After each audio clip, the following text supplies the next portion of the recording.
ಕಾನ್ಶಿವರ ವತಿಯಿಂದ ಹಂಪಿ ಹುಣ್ಣಿಮೆ ಪ್ರಯುಕ್ತ ಅದ್ದೂರಿ 9ನೇ ಬಾರಿಗೆ ಇವತ್ತು ಕ್ರಿಕೆಟ್ ಟೂರ್ನಮೆಂಟು ಆಯೋಜಿಸಿದ್ರಿ. ಒಂದು ವಾರ ಆದಮೇಲೆ ಅಧಿವೇಶನ ಎಲ್ಲ ಡೆಲ್ಲಿ ಕಾರ್ಯಕ್ರಮಗಳು ಮತ್ತು ಈ ನಮ್ಮ ಎಲೆಕ್ಷನ್ ಗದ್ದಲದ ಮಧ್ಯೆ ಒಂದು ಒಳ್ಳೆಯ ಕ್ರೀಡೆ ಸ್ಫೂರ್ತಿ ಭಾಳ ಖುಷಿ ಆಯಿತು. ನನಗೂ ಭಾಳ ದಿವಸದಿಂದ ಕ್ರಿಕೆಟ್ ಆಡ್ಬೇಕು ಅಂದ್ಕೊಂಡೆ. ಒಂದು ಭಾಳ ಅದ್ಭುತವಾಗಿ ಆಯೋಜನೆ ಮಾಡ್ತಕ್ಕಂಥ ಎಲ್ಲ ನಮ್ಮ ಆಯೋಜಕರಿಗೂ ಮತ್ತು ನಮ್ಮ ವೇದಿಕೆಯಲ್ಲಿರ್ತಕ್ಕಂಥ ಎಲ್ಲ ನಮ್ಮ ಗಣ್ಯಮಾನ್ಯರಿಗೆ, ಹಿರಿಯರಿಗೆ ಮತ್ತು ಈ ಭಾಗದ ಮುಖಂಡರಿಗೆ ನಮಸ್ಕರಿಸುತ್ತಾ, ಒಂದು ಈ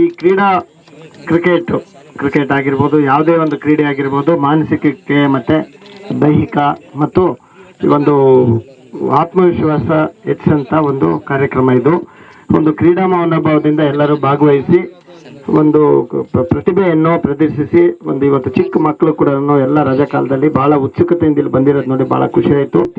ನಮ್ಮ ಸಹಕಾರ ಏನು ಬರೇ ಶಾಸಕರಂದ್ರೆ ಅಭಿವೃದ್ಧಿದ ಅಷ್ಟೇ ಅಲ್ಲ, ಒಂದು ಎಲ್ಲ ಜನಗಳ ಸ್ವಾಭಿಮಾನ ಮತ್ತು ಆತ್ಮಾಭಿಮಾನ ಮತ್ತು ಕ್ರೀಡಾ ಮನೋಭಾವ ಮತ್ತು ದೈಹಿಕ ಸಾಮರ್ಥ್ಯಕ್ಕೂ ಹೆಚ್ಚಂತ ಕೆಲಸ ಕೂಡ ಮಾಡಬೇಕು ಅಂತ ಒಂದು ಈ ಭಾಗದಲ್ಲಿ ಹಿಂದುಳಿದ ಭಾಗಕ್ಕೆ ಅಭಿವೃದ್ಧಿ ಜೊತೆಗೆ ಈ ಒಂದು ಕ್ರೀಡಾ ಸ್ಫೂರ್ತಿಯನ್ನು ತುಂಬಿಸಂತ ಕೆಲಸ ಕೂಡ ನಾವು ಮಾಡ್ತೀವಿ ಅಂತ ಹೇಳ್ತಾ, ನಮ್ಮ ಯಾವಾಗಲೂ ವಿಶೇಷವಾಗಿ ಈ ಭಾಗದಲ್ಲಿ ಬಹಳ ಹಿಂದುಳಿದ ತಾಲೂಕು, ಇಂಥ ಒಂದು ಹಿಂದುಳಿದ ತಾಲೂಕು ಕೂಡ ಒಂದು ಅದ್ಭುತ ಪ್ರತಿಭೆಗಳು ಇಲ್ಲಿರೋದು ನೋಡಿ ಬಹಳ ಖುಷಿ ಆಯಿತು.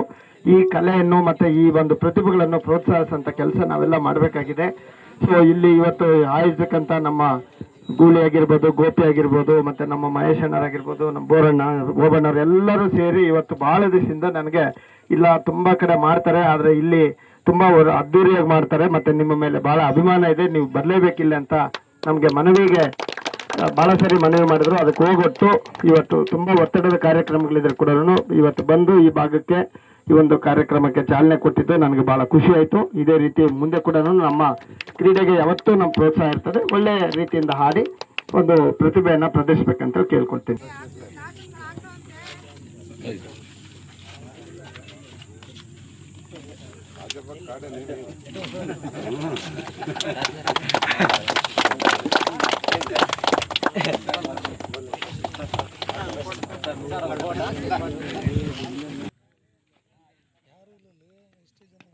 ಏನು ಎಲ್ಲ ಟೀಮಿಗೆ ಉದ್ಘಾಟನೆ ಟೀಮಿಗೆ ಹೇಳ್ಬೇಕು, ಹೇಳ್ಬೇಕು.